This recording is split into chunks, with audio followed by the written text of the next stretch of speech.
ଜୟ ଜଗନ୍ନାଥ ପିଲାମାନେ ଯେମିତିକି forest guard forester excise କନେଷ୍ଟବଳର ରେଜଲ୍ଟ ଆସିନି, ଫାଇନାଲ୍ ଆନ୍ସର୍ କି ଚାଲି ଆସିଛି ତା'ର, ଯେଉଁଟାକି ଆମର ରିଭାଇଜ୍ ଆନ୍ସର୍ କି ଆସିଯାଇଛି। ତ ଆସିଲା ପରେ କିଛି ପିଲା କମେଣ୍ଟ ଆସୁଛି କି ରେଜଲ୍ଟ କେବେ ଆସିବ, ରେଜଲ୍ଟ ଡେଟ୍ କେବେ ଆସିବ। ଠିକ୍, ଆଉ କିଛି ପିଲା କହୁଛନ୍ତି କି ଆମର 60 ମାର୍କ ଅଛି, ତ ଏଇଟା ସେଫ୍ ସ୍କୋର କି। ତ ଆଜି ସବୁ ବିଷୟ ଆଲୋଚନା କରିବା। ତ ଚାଲନ୍ତୁ ଡେରି ନକରି ଭିଡ଼ିଓଟି ଷ୍ଟାର୍ଟ କରିବା। ପିଲାମାନେ ଦେଖ, ଆମର ଫରେଷ୍ଟ ଗାର୍ଡ଼ ଫରେଷ୍ଟର ଏକ୍ଜାମ୍ ସରିଯାଇଛି, ତା'ର ରିଭାଇଜ୍ ଆନ୍ସର୍ କି ଯେଉଁମାନେ ଅବଜେକ୍ସନ୍ କଲାପରେ ଆନ୍ସର୍ କିଟା ସେଇଟା ଆସିଯାଇଛି। ସେଇଟା ଆସିଯାଇଛି। ତ ବର୍ତ୍ତମାନ ତାହା ଆସିଲା ପରେ କିଛି ପିଲା ମାର୍କ ବଢ଼ିଛି ନା ନାହିଁ। ସେ ବଢ଼ିଆ ମାର୍କ ଅନୁସାରେ କିଛି ପିଲା କହୁଛନ୍ତି 60 ରହିଛି, କେଉଁ ପିଲା 65 ଅଛି, କେଉଁ ପିଲା କହୁଛନ୍ତି 70 ଅଛି। ତ ଏଭଳିଆ ତାଙ୍କ ସବୁ ଅଛି। ତ କହିବା କଥା ପିଲାଙ୍କର ମେନ୍ କଥା ପିଲା 60 ଅଛି। 60 ଯେଉଁମାନଙ୍କ ସେମାନଙ୍କ କଥା ଆଲୋଚନା କରିବା। ଦେଖ, ମୁଁ ତୁମକୁ କହିଥିଲି ଜେନେରାଲ୍ ପିଲା ଯଦି କିଏ ଜେନେରାଲ୍, ବୁଝିପାରୁଛ, ଏଇଠି କରିବା ଜେନେରାଲ୍ SC BC, ଠିକ୍ ଅଛି, ଆଉ SC ST, ଠିକ୍ ଅଛି। ଜେନେରାଲ୍ ମୁଁ କହିଥିଲି 65+, ଠିକ୍ ଅଛି। ଏଇଟା 62ରୁ 63, ଇଏ ହେଉଛି 63 ଭଳିଆ ପ୍ଲସ୍, SC ହେଉଛି 60+, ST 55। ତ ଏଇଟା ଗୋଟେ ମୁଁ ଆଭରେଜ୍ ନେଇଛି, 2-3 ମାର୍କ ବଢ଼ିପାରେ କମିପାରେ। ଯଦି ଏଇଭଳିଆ ରହୁଛି ତୁମର ମାର୍କ, ବୁଝିପାରୁଛ। କାହିଁକି ମୁଁ କହୁଛି, କାହିଁକିନା ପୂର୍ବ ଯେଉଁ ହେଇଥିଲା ଆମର ଫରେଷ୍ଟ ଗାର୍ଡ଼, ପୂର୍ବଥର ପ୍ରାୟ ହେଇଥିଲା, ପୂର୍ବଥର 3-4 ରାଉଣ୍ଡ ରଖେଇଥିଲା, ଠିକ୍ ଅଛି। ତ ଏଥର ଯେହେତୁ RI ଫାର୍ ଏକ୍ଜାମ୍ ପାଖାପାଖି ଥିଲା, ତ ଫରେଷ୍ଟର କିଛି ପିଲା ଏକ୍ଜାମ୍ ଦେଇଥିବେ, କିନ୍ତୁ ତାଙ୍କର RI ହେରିକା ହେଇଗଲା, କିଏ ଫିଜିକାଲ୍ ପାରିଲେନି, ନ ଯାଇ ପାରନ୍ତି।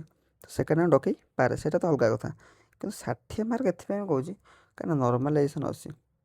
ସେ ନର୍ମାଲାଇଜେସନ୍ ପରସେଣ୍ଟେଜ୍ ହେଲା ପରେ 60 ମାର୍କ ପିଲା ବି କ୍ୱାଲିଫାଏ କରିପାରେ, 65 ବି ନ କରିପାରେ, ବୁଝିପାରୁଛ ତ। କିଛି ଗ୍ୟାରେଣ୍ଟି ନାହିଁ, ମାନେ ନୁହେଁ 65 କରିବନି।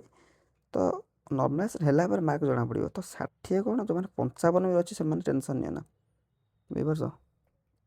ଯେଉଁ ପିଲାଙ୍କର ଜେନେରାଲ୍ ଛାଡ଼, ଯେଉଁ SC BC ହେଉ ବା SC ST ତ 55 ଚଳିବ, କିନ୍ତୁ ମାନେ 55 ବି ଅଛି, ସେ ଟେନସନ୍ ନିଅନା, କାହିଁକିନା କିଛି ବି ହେଇପାରେ ନର୍ମାଲାଇଜେସନ୍ ପରେ।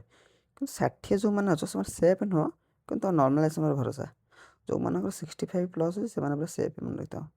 70 ଜାଣ ତୁମର ନ ଆସିବ ଲିଷ୍ଟରେ, 70 ଯେଉଁମାନଙ୍କର ଅଛି, କ'ଣ 65 ହେଉଛି ସେଫ୍, 60 ହେଉଛି ତୁମର ନର୍ମାଲାଇଜେସନ୍ ଉପରେ ଭରସା, ଏତିକି ମନେ ରଖିଥାଅ। ଯେଉଁମାନେ 60 ମାର୍କ ରଖିଛ, ହେଲା କି, ସେମାନେ ଭାବିନା ଆମେ ନର୍ମାଲାଇଜେସନ୍ ଭରସା ରହିବ, ନର୍ମାଲାଇଜେସନ୍ ହେଲା ଆମେ ଯିବୁ, ନହେଲେ ନାହିଁ ଯିବୁନି। ଯଦି ସେକେଣ୍ଡ ଲିଷ୍ଟ ଡକେଇଲା ତ 60 ପିଲା ଯିବ, ସେକେଣ୍ଡ ଲିଷ୍ଟ ଡକେଇଲା। ଏଇଟା କଲା ଆମର 60 ମାର୍କ ଅଛି। କଟଅଫ୍ କଥା କହୁଛି ସେଇ 70 ଧର ଜେନେରାଲ୍, 60 ଧର 65 ଧର SC BC, 60 ଧର SC, 55 ଧର ST, 5 ମାର୍କ କମିବ ବଢ଼ିବ ଆରି ଭିତରେ। ନର୍ମାଲାଇଜେସନ୍ ହେବ, ପରସେଣ୍ଟାଲ୍ ହେଇକି ମାର୍କ ଆସିବ, ସେଇଟା ଅଲଗା କଥା। କିନ୍ତୁ କଟଅଫ୍ ଏଇମାନେ ବିଷୟରେ ରହିବ। ମୁଁ ଯେଉଁ କହିଲି 60 ଯେମିତି ତୁମେ ରଖିଛ, ଯେଉଁମାନେ କମ୍ ଅଛି ସେମାନେ 60 କ'ଣ 60 ଯେଉଁ ପିଲାମାନେ ଅଛ ସେମାନେ ନର୍ମାଲାଇଜେସନ୍ ଭରସାରେ ବସ। 60+ ଯେଉଁମାନେ ରଖିଛ, 65 ସେଫ୍, ଠିକ୍ ଅଛି। 70 ତୁମେ ଜାଣିନ ଲିଷ୍ଟରେ ନାଁ ଆସିବ। ଏଇଟା ଗଲା। ତ ରେଜଲ୍ଟ କେବେ ଆସିବ, ମୁଁ କହିଥିଲି ଅଗଷ୍ଟରେ ଆସିବ କି, ଏ ମାସ ଅଗଷ୍ଟ ଚାଲିଛି, ଅଗଷ୍ଟରେ ଆସିବ କି। ଦେଖ, ରେଜଲ୍ଟ ଆସିଲେ, ତ ରେଜଲ୍ଟ ଆସେ 15ରୁ ମାସେ ଭିତରେ ଫିଜିକାଲ୍ ହେବ। ତ ବର୍ତ୍ତମାନ ବର୍ଷା ଦିନ, ସବୁଆଡ଼େ ପାଣି, ବର୍ତ୍ତମାନ ଦେଖୁଛ ଯେମିତି ଆମର ବର୍ତ୍ତମାନ ସବୁଆଡ଼େ ବର୍ଷା, ସ୍କୁଲ୍ ଫୁଲ୍ ବି ଛୁଟି ହେଉଛି। ତ ବର୍ତ୍ତମାନ ପାଣି ଯେଉଁ ପ୍ରୋବ୍ଲେମ୍ ଅଛି, ତ ତୁମର ସେଥିପାଇଁକା ସୁଦ୍ଧା ଏପର୍ସନ୍ ସୁଦ୍ଧା ରେଜଲ୍ଟ ଆସିନି। ତୁମ ରେଜଲ୍ଟ ଆସିବ ତ 15-30 ଦିନରେ ଫିଜିକାଲ୍ କରିବ। ଯଦି ତୁମର ଏଇ ଜୁଲାଇରେ ରେଜଲ୍ଟ ଦେଇଥାନ୍ତା, ତୁମର ଅଗଷ୍ଟ 15-20 କରିଥାନ୍ତା, ତ ପାଣି ଥିବ ସବୁଆଡ଼େ, ବୁଝିପାରୁଛ।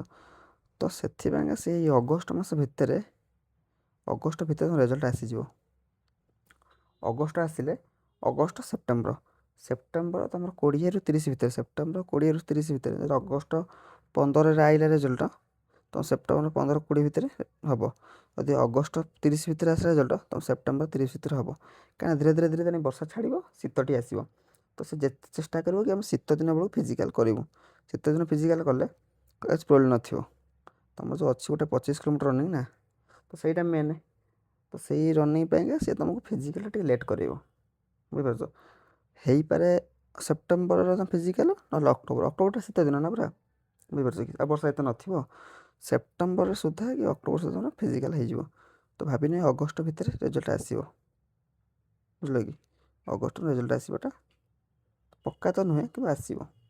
ଅଗଷ୍ଟ ନ ଆସେ ସେପ୍ଟେମ୍ବର ଫାର୍ଷ୍ଟ ୱିକ୍ ମନେ ରଖିଥାଅ। ଅଗଷ୍ଟ ନ ସେପ୍ଟେମ୍ବର ଫାର୍ଷ୍ଟ ୱିକ୍ରେ ଆସିବ ରେଜଲ୍ଟ, ଏଇଟା ମନେ ରଖ, ବୁଝିଲ କି? ତ ଗଲା, ପୁଣି ଆପଣମାନେ କମେଣ୍ଟ କରନ୍ତୁ କେଉଁ ଭଳିଆ ଭିଡ଼ିଓ ଆସିବ, ସେଇ କମେଣ୍ଟ ହିସାବରେ ଆମେ ପୁଣି ଭିଡ଼ିଓ ଆଣିବୁ। ଆଜି ପାଇଁ ଏତିକି ରହୁଛୁ, ଧନ୍ୟବାଦ।